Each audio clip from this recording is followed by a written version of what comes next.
claiming Social Security at 62, panic move, or smart play.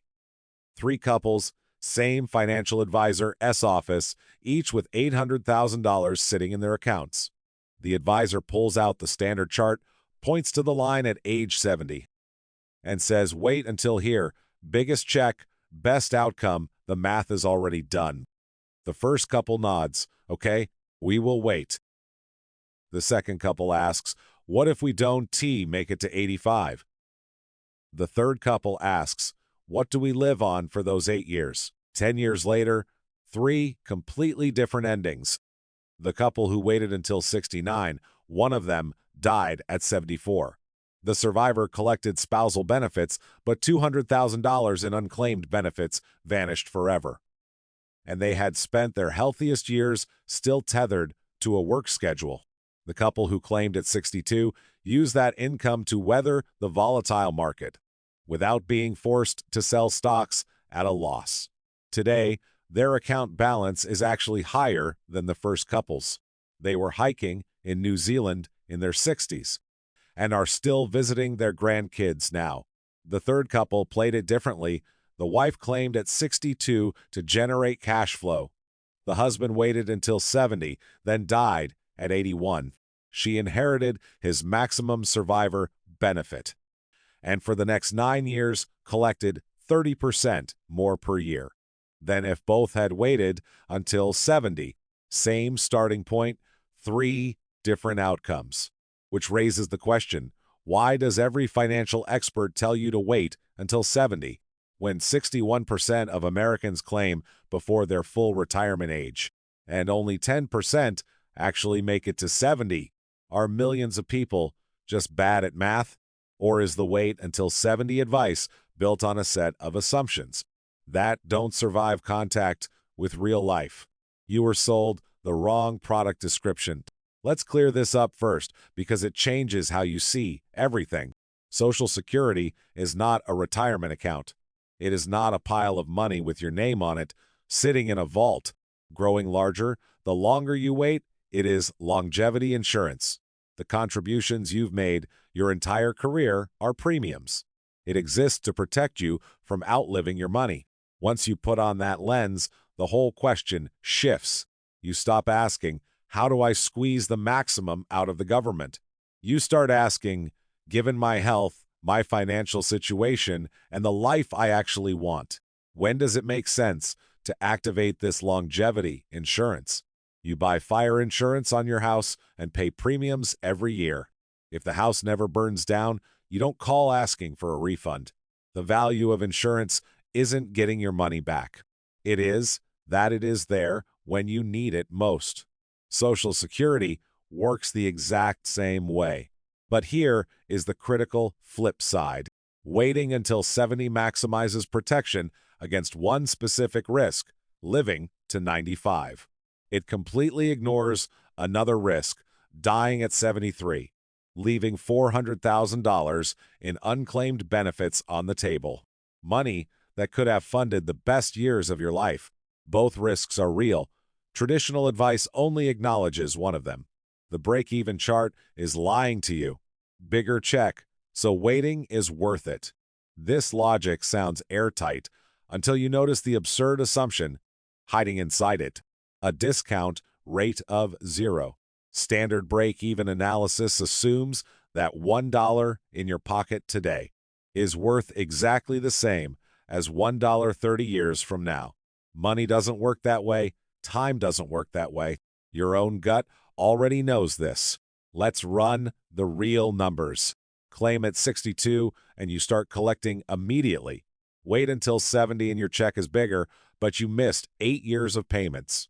Under standard calculations, the break-even point lands somewhere around age 80 to 82. Now add reality. Assume the money you collect early generates even a 4% return. Maybe you invest it, or you use it to avoid drawing down your portfolio, letting those assets keep compounding. The break-even point immediately jumps to 87. At 5% returns, age 89 to 90. At 6%, possibly into your mid-90s. The average American man lives to 83. the average woman to 86. Those are averages, meaning half the population doesn't make it that far.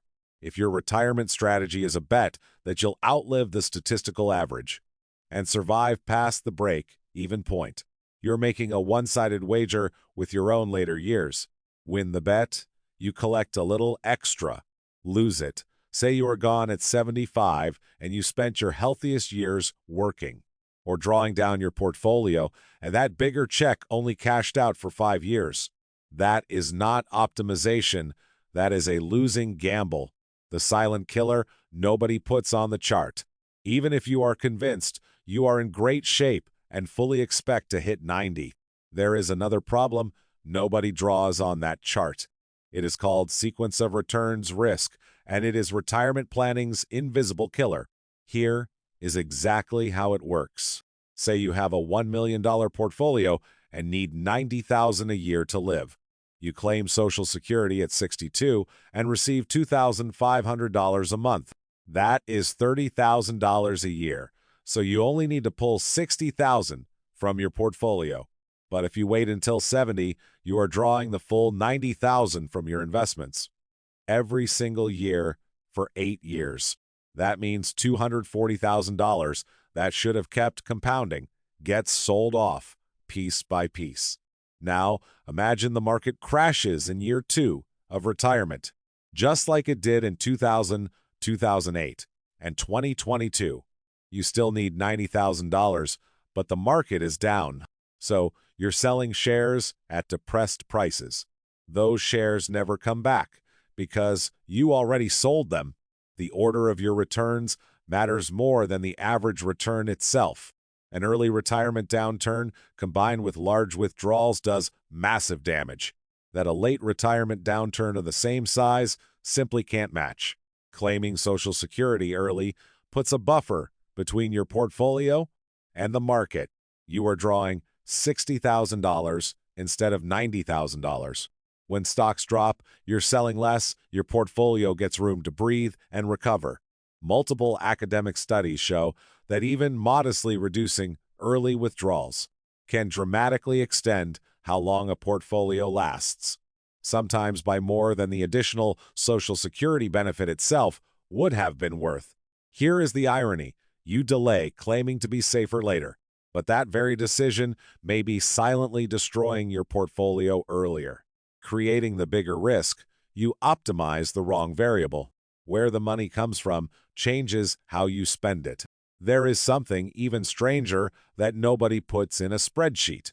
A 2025 study from the Retirement Institute found that retirees spend roughly 80% of guaranteed income like Social Security, pensions, and annuities, but only about 50% of portfolio withdrawals, even when they're fully financially able to spend more. Same household, same assets, different income source, completely different spending behavior. Watching your account balance fall, even when that is exactly what it is supposed to do, triggers anxiety. It feels like eating your seed corn, like eroding some fundamental security. So people hold back. Trips that should happen don't. Nice dinners become maybe next time. Guaranteed income feels different. It doesn't subtract from your balance. It just shows up steady and predictable, month after month. People actually spend it. Dinners out, plane tickets, the things they always meant to do.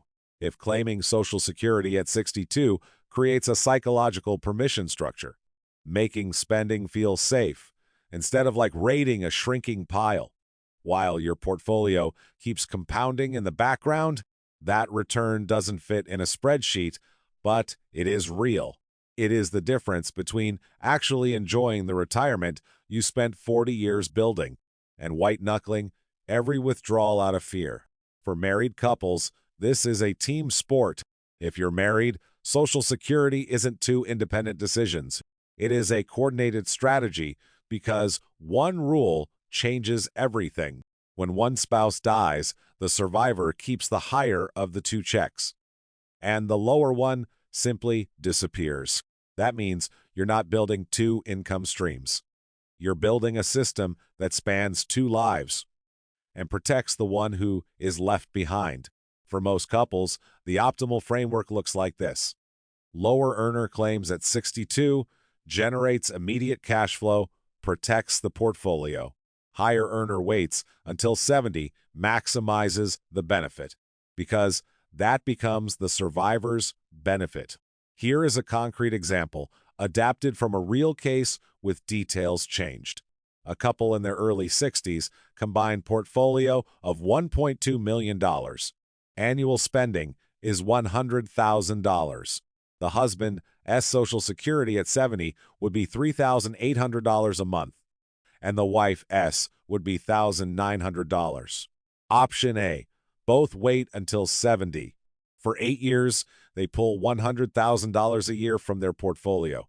That is $800,000 total over that window. Any market turbulence during that stretch creates serious sequence risk. Monte Carlo simulations show a 72% probability the money lasts to age 95.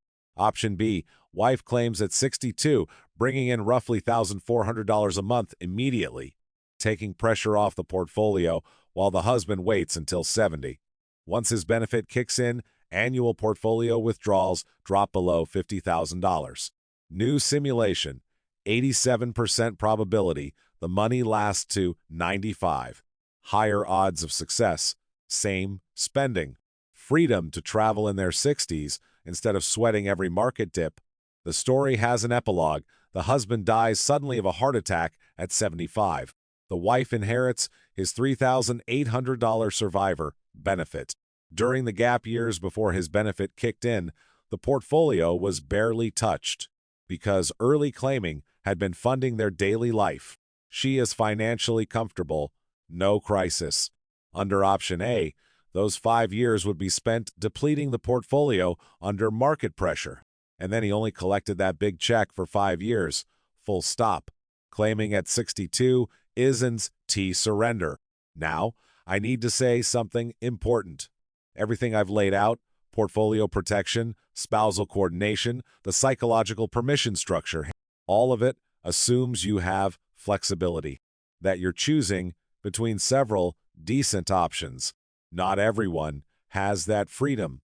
If waiting until 70 means going into debt, draining your emergency fund, skipping necessary medical care, or making decisions that damage your long-term finances just to survive the wait, then claiming early isn't panic. It is survival. Social Security exists as a safety net. If you need it at 62, take it. Don't let anyone use a Monte Carlo simulation to shame you into waiting for a bigger check while going broke in the meantime. Optimizing yourself into poverty is not a virtue. And here is something most people don't know. Claiming early isn't permanent. If you start at 62 and your circumstances change, an inheritance, returning to work, you can suspend benefits after reaching full retirement age, and they start accumulating again at roughly 8% per year until age 70. Social Security can be a flexible tool. You can adjust it as your life changes. Your retirement isn't a math problem. Let me bring this all together. The conventional wisdom says, wait until 70. Get the biggest check, maximize total lifetime benefits. If you live to 97, the spreadsheet is technically correct. But real life isn't a spreadsheet. Real life has sequence of returns, risk. Real life has a health span that may end well before your lifespan does. Real life includes the possibility that you are gone at 74. Real life involves 2 people who need a coordinated plan, and 1 survivor who needs to be protected. Real life determines whether you're walking through Italy in your 60s or sitting in a chair watching the window in your 80s. At 63, $30,000 takes you and your partner to Italy for a month. Hiking, eating pasta, staying out late in the piazza. At 87, $30,000 buys 6 months of in-home care. Both have value, but they don't have the same value. The trip you didn't take in your 60s won't be compensated by a bigger check in your 80s. The years with your grandchildren while you're healthy enough to get on the floor. Those years simply don't come back. When you're building wealth, delayed gratification is wisdom, but you're not building anymore, you're converting money into life. The exchange rate in your early 60s is dramatically better than in your late 80s. 3 things you can do right now. First, redo your break-even analysis. This time, using a discount rate of at least 4%. Calculate the exact age you'd need to reach to actually come out ahead by delaying. If that age exceeds your family's average lifespan or your own honest risk tolerance, the answer becomes clear. Second, if you're married, stop treating the 2 Social Security decisions separately. Start designing a coordinated system. Lower earner claims early to create cash flow and protect the portfolio. Higher earner delays to 70 to maximize the survivor benefit.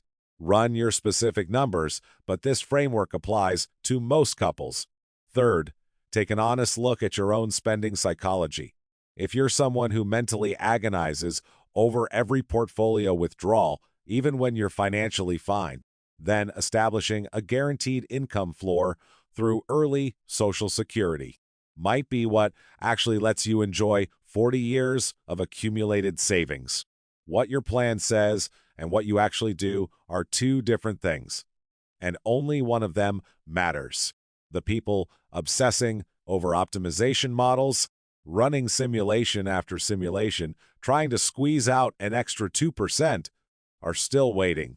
The people who claimed at 62 took the pressure off their portfolios, avoided selling at the bottom during downturns, and actually lived their retirement. The stamps in their passports are returns that no simulator can calculate. There is no single optimal age for everyone. There is only the age that fits your body, your finances, your goals, and the retirement you actually want to live. Not just the one that theoretically maximizes a break-even number on a chart. A chart you might not live to reach. You earned this. Don't let a chart decide when you're allowed to start living it.